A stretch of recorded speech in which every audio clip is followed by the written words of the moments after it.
मरहबा collection, एक ही छत के नीचे फैशन का सारा सामान। मरहबा कलेक्शन में उम्दा क्वालिटी के कपड़ों के अलावा शूज, लेडीज फैंसी चप्पल, जेंट्स चप्पल एंड हौजीरे आइटम्स वगैरह भी मिलेंगे। हमारा पता याद रखें, Jamhoor high school main road, जैतून हजीन मस्जिद के पास, मालदा चौक, मालेगांव। इस्तेकबाल करवाना चाहता हूँ, फूलहार भी आ जाए। तो मेरा हाथ दिल में उतर कर नहीं देखा, कश्ती के मुसाफिर ने समंदर नहीं देखा, पत्थर मुझे समझा है मेरा चाहने वाला, मैं मोम हूँ उसने मुझे छू कर नहीं देखा।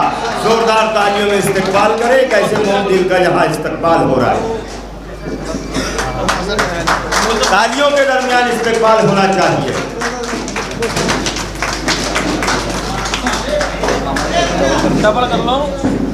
मालेगांव की मशहूर कबूल कर ले। आइए एक और अच्छा शेर सुना देता हूँ और मालेगांव की सरजमीन पर ये शेर मेरा पहुँच जाएगा इंशाअल्लाह। मीडिया भी यहाँ बैठी है, 1 लाख भाई है, मुस्तकीम शाह है, ये सब मीडिया वाले हैं, इनके ज़रिए से पहुँच जाएगा ये शेर। शहर के बहुत ही मोतबर नाम जिनके ज़रिए से ये सत्कार होना चाहता है, ये इस्तकबाल होना चाहता है।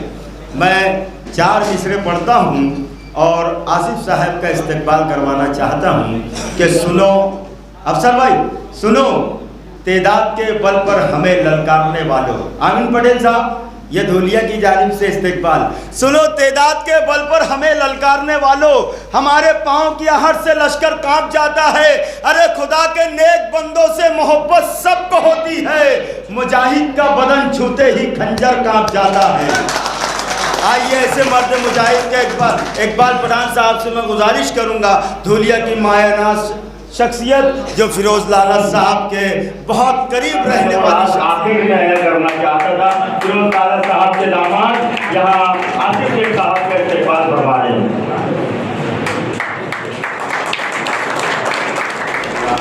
मोहतरम,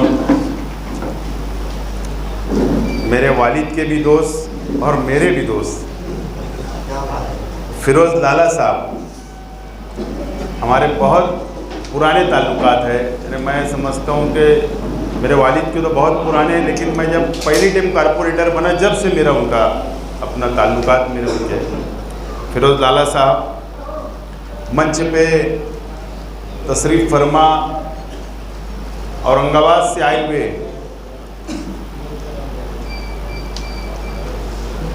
ऑल इंडिया इमरान प्रताप गढ़ी साहब ने उनको अलग अलग रियासत की माइनॉरिटी सेल की जिम्मेदारी दी। मैं वैसे राष्ट्रवादी हूँ, कांग्रेस में, लेकिन हमारा पार्टी से हट के दोस्ताना है और भाईचारा है। ऐसे हमारे नासिर भाई साहब मंच पे तशरीफ़ फरमा, 40 गांव से हमारे वालिद मोहतरम के दोस्त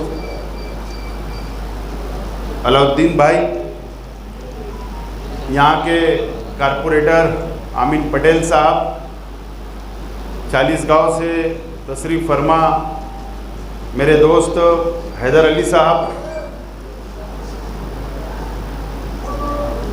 अफसर पठान साहब, मखदूम भाई, शकील भाई,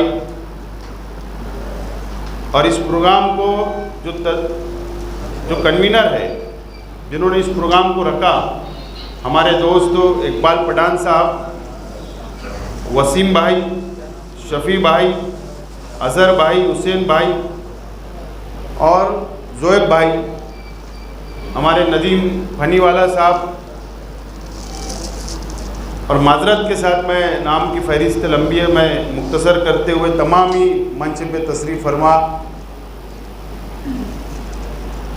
धूलिया शहर और बाकी अलग अलग शहरों से आए हुए तमाम ही ज़िम्मेदारान, इस प्रोग्राम में तशरीफ़ फरमा तमाम ही बुज़ुर्ग हज़रात, नौजवान साथी, दोस्तों और साथियों,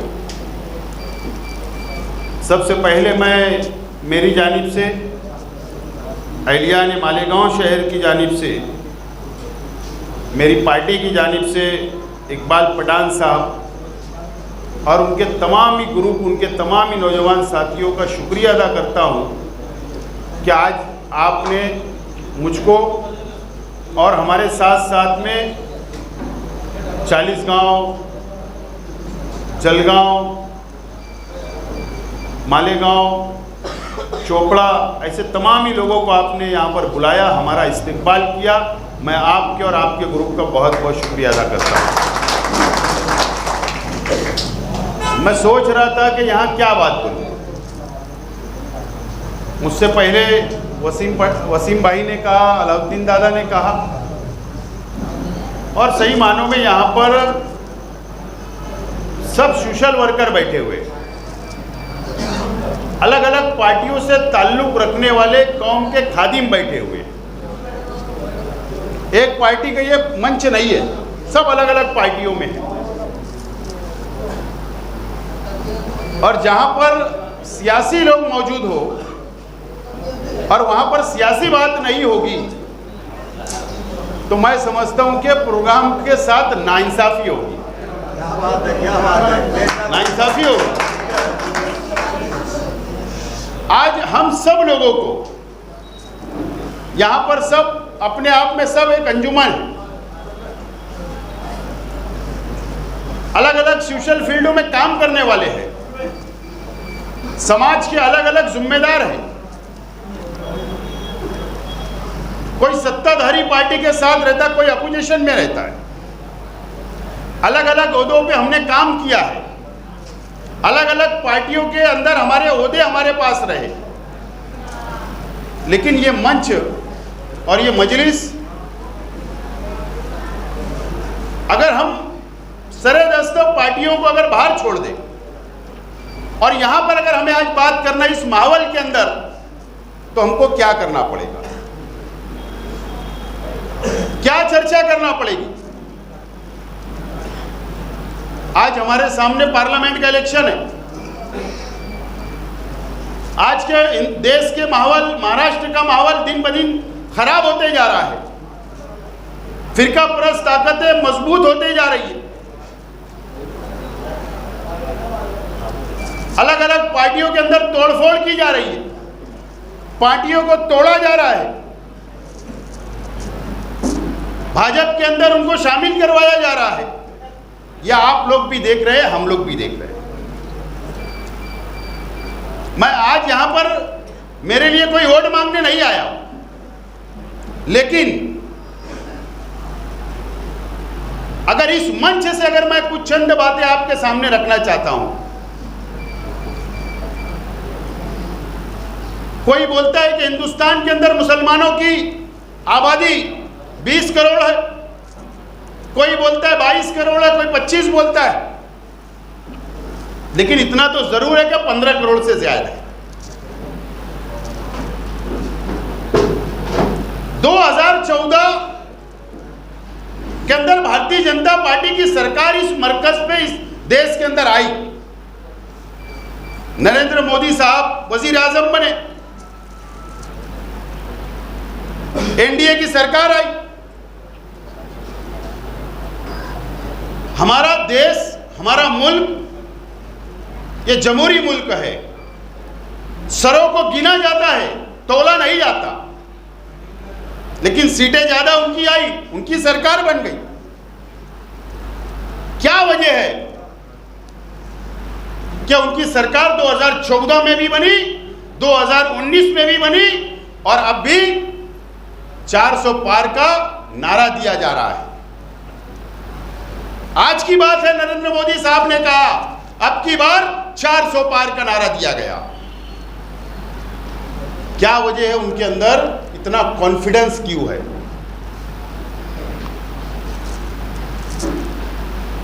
इतना कॉन्फिडेंस क्यों है? आप 2014 में जाइए। 2014 में भारतीय जनता पार्टी का वोट परसेंटेज जो था वो सिर्फ 33% था। 33%। जितनी वोट गिरी देश के अंदर पार्लियामेंट के चुनाव में, मुल्क की आवाम ने वोट दी, जितनी वोट दी उसका परसेंटेज अगर निकालेंगे सिर्फ 33% उनको वोट मिली और वो मुल्क के ऊपर राज कर रहे थे। और 67% जिसको अपोजिशन पार्टियों को वोट मिली वो अपोजिशन के अंदर बैठे रह गए 5 साल। कितनी ताज्जुब की बात है। 2019 में फिर इख्तियार मिल गया। उस वक्त उनका वोट परसेंटेज कितना था? 37% वोट सिर्फ भारतीय जनता पार्टी को मिली थी, सिर्फ 37%।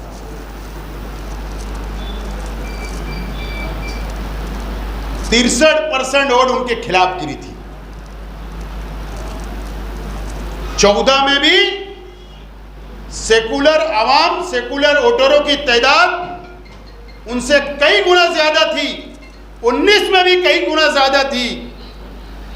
और आज हमारे सामने वक्त आ गया है, अगर 14 में और 19 में इक्तिदार आता है तो इसका मतलब यह है कि इलाकाई पार्टियां हों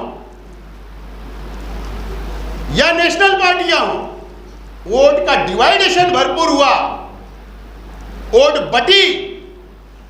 कांग्रेस के अलग कैंडिडेट, राष्ट्रवादी के अलग कैंडिडेट, बाकी आरजेडी के अलग, समाजवादी के अलग, आप पार्टी के अलग, सब अलग अलग बढ़ते गए, अपने अपने उम्मीदवार खड़ा करते गए, वोट का डिवाइडेशन होते गया और 10 साल उन्होंने सरकार चलाई।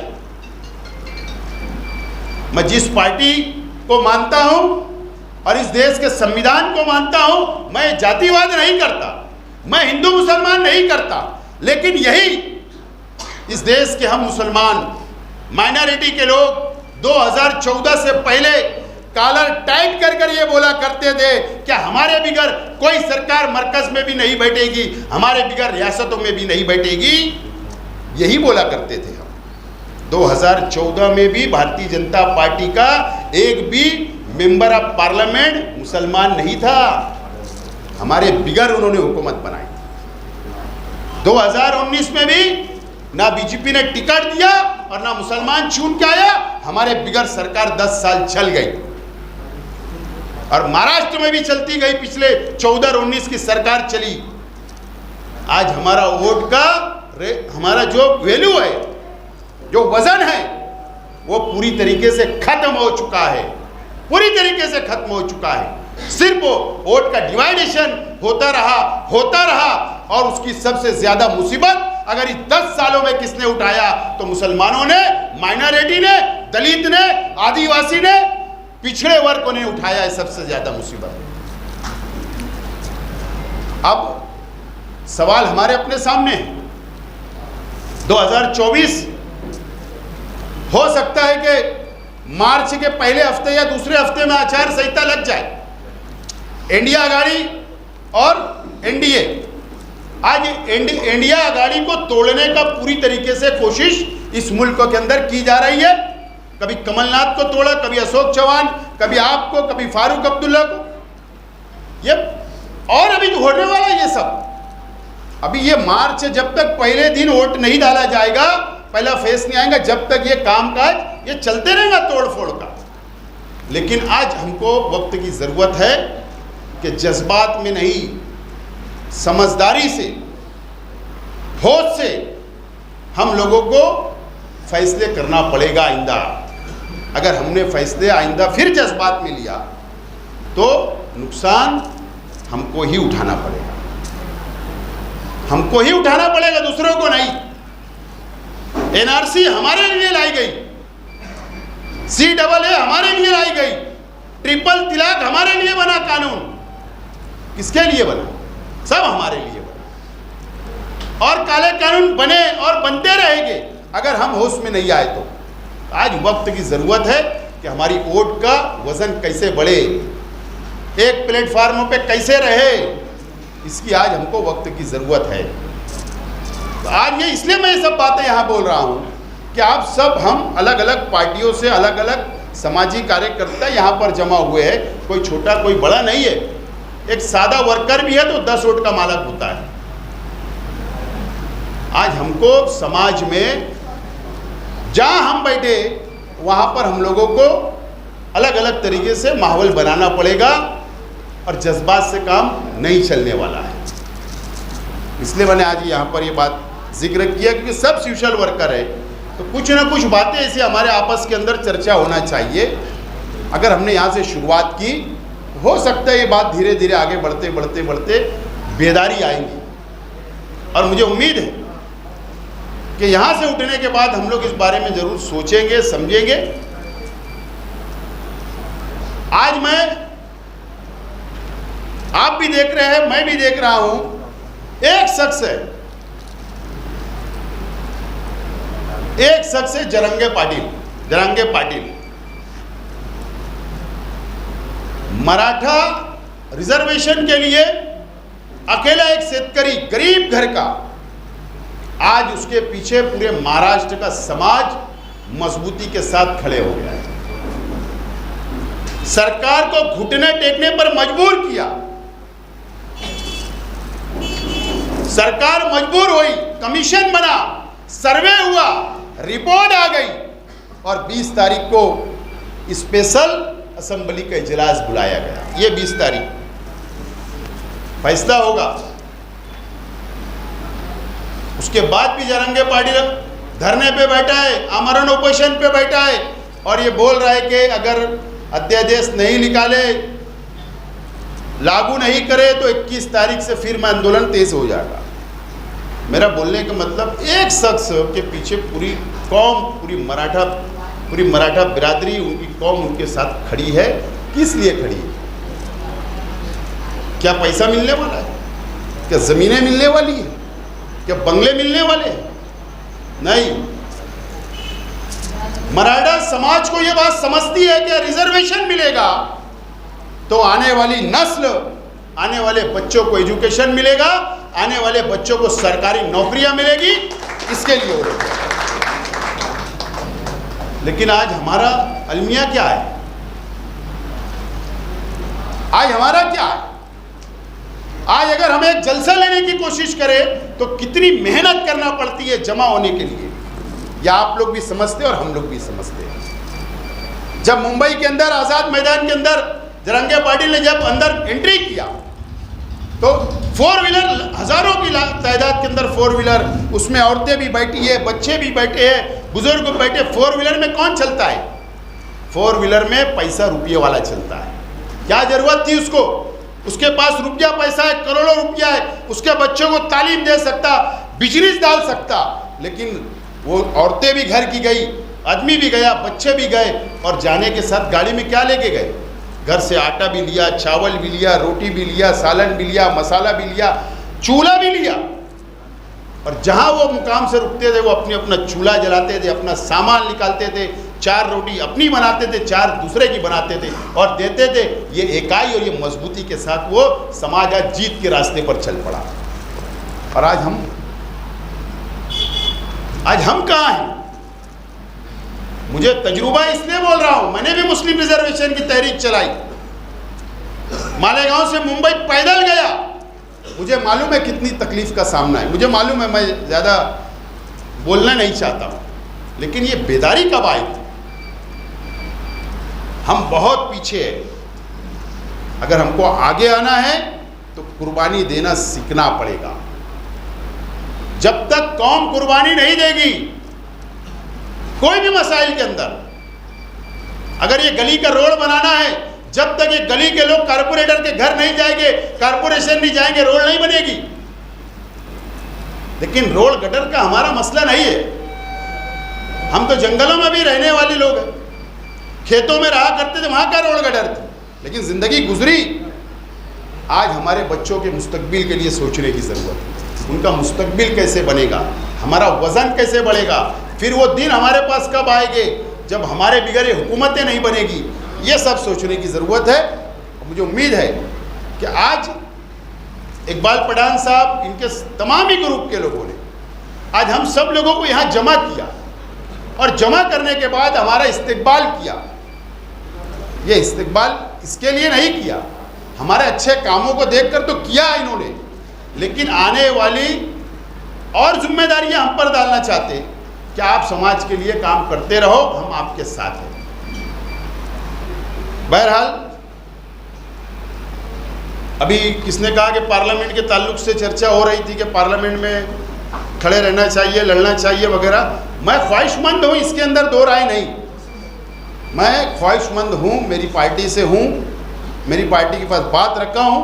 अगर पार्टी अच्छा फैसला करेगी, जब मुझे सिग्नल मिलेगा या जब पूरे हल्के के लोग का सिग्नल मिलेगा, पार्टी का सिग्नल मिलेगा, सब बिरादरी, सब समाज, सब धर्म, सब जात के लोगों का सिग्नल मिलेगा, मेरी पार्टी का मिलेगा, तो ज़रूर मैं आपके पास जब आऊँगा। लेकिन आज अभी ऐसी कोई बात नहीं है। बहुत बहुत शुक्रिया। खुदा हाफिज़। अस्सलाम।